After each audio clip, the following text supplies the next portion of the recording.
କୁବେର ହେଉଛନ୍ତି ଧନର ଦେବତା। ସାରା ସଂସାରର ଧନରତ୍ନ କୁବେର ସମ୍ଭାଳିଥାନ୍ତି।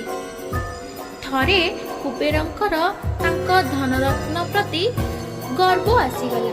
ସେ ସମସ୍ତଙ୍କୁ ଦେଖାଇବାକୁ ଚାହିଁଲେ ତାଙ୍କ ପାଖରେ କେତେ ଧନରତ୍ନ ଅଛି।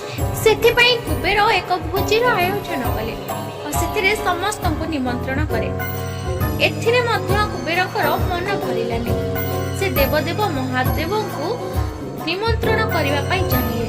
ଏହାପରେ କୁବେର ରଥରେ ବସି ଦେବଦେବ ମହାଦେବଙ୍କ ପାଖକୁ ଗଲେ। କୁବେର ମହାଦେବଙ୍କ ପାଖରେ ପହଞ୍ଚି ସେ ଆୟୋଜନ କରିଥିବା ଭୋଜି ସମ୍ପର୍କରେ ସମସ୍ତ କଥା କହିଲେ। ଦେବଦେବ ଅଛନ୍ତି ଅନ୍ତର୍ଯ୍ୟାମୀ। ସେ କୁବେରଙ୍କ କଥା ଠିକ୍ ବୁଝିପାରିଲେ ଏବଂ କୁବେରଙ୍କୁ ସେ କରୁଥିବା ଗର୍ବର ଦଣ୍ଡ ଦେବାକୁ ଚାହିଁଲେ।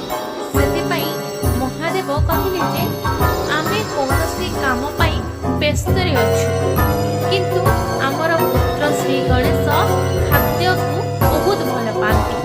ସେ ତୁମର ଭୋଜିରେ ନିଶ୍ଚୟ ଯାଇ ପହଞ୍ଚିବେ। ଏହାପରେ ଶ୍ରୀ ଗଣେଶ କୁବେରଙ୍କ ଭୋଜିକୁ ବାହାରିଲେ। ଶ୍ରୀ ଗଣେଶ ସିଧା ସିଧା ଯାଇ କୁବେରଙ୍କ ମହଲରେ ପ୍ରବେଶ କଲେ। କୁବେର ଶ୍ରୀ ଗଣେଶଙ୍କୁ ସ୍ୱାଗତ କଲେ। କୁବେରଙ୍କ ମହଲରେ ନାନାଦି ପ୍ରକାର ବ୍ୟଞ୍ଜନର ଆୟୋଜନ କରାଯାଇଥାଏ। ଶ୍ରୀ ଗଣେଶ ଭୋଜନ ଆରମ୍ଭ କଲେ। ଶ୍ରୀ ଗଣେଶ ସବୁ କିଛି ସମୟ ଭିତରେ ଖାଇ ସଫା କରିଥିଲେ। ଏହା ଦେଖି କୁବେର ଖୁବ୍ ଆଶ୍ଚର୍ଯ୍ୟ ହୋଇଗଲେ, କିନ୍ତୁ ଶ୍ରୀ ଗଣେଶଙ୍କର ପେଟ ପୁରୁନଥାଏ। ଶ୍ରୀ ଗଣେଶ କୁବେରଙ୍କୁ କହିଲେ, ମୋର ତ ଏତିକିରେ ପେଟ ପୁରି ନାହିଁ, ମୋ ପାଇଁ ଆହୁରି ମଧ୍ୟ ଖାଇବା ଆଣନ୍ତୁ। ଏହା ଦେଖି କୁବେର ଚିନ୍ତାରେ ପଡ଼ିଗଲେ, କାରଣ ଭୋଜିରେ ଆୟୋଜନ ହୋଇଥିବା ସମସ୍ତ ଖାଇବା ଶ୍ରୀ ଗଣେଶ ଖାଇସାରିଥିଲେ। ଏହାପରେ ଆଉ କିଛି ବି ଖାଇବା ବଞ୍ଚି ନଥିଲା।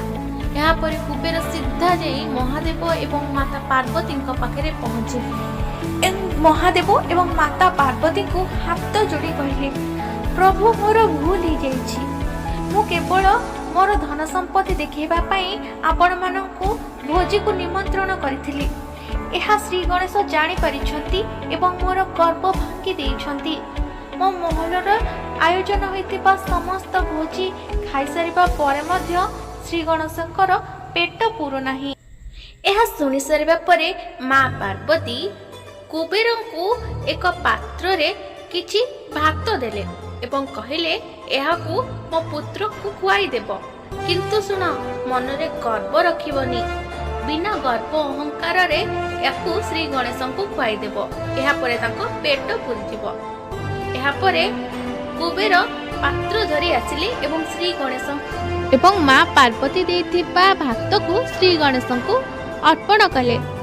ଶ୍ରୀ ଗଣେଶ ମା ଦେଇଥିବା ଭାତ ଖାଇସାରିବା ପରେ ପେଟ ପୁରିଗଲା ଏବଂ ସେ କୁବେରଙ୍କୁ କହିଲେ, କୁବେର ଏଭଳି କେବେ ମଧ୍ୟ କରିବ ନାହିଁ।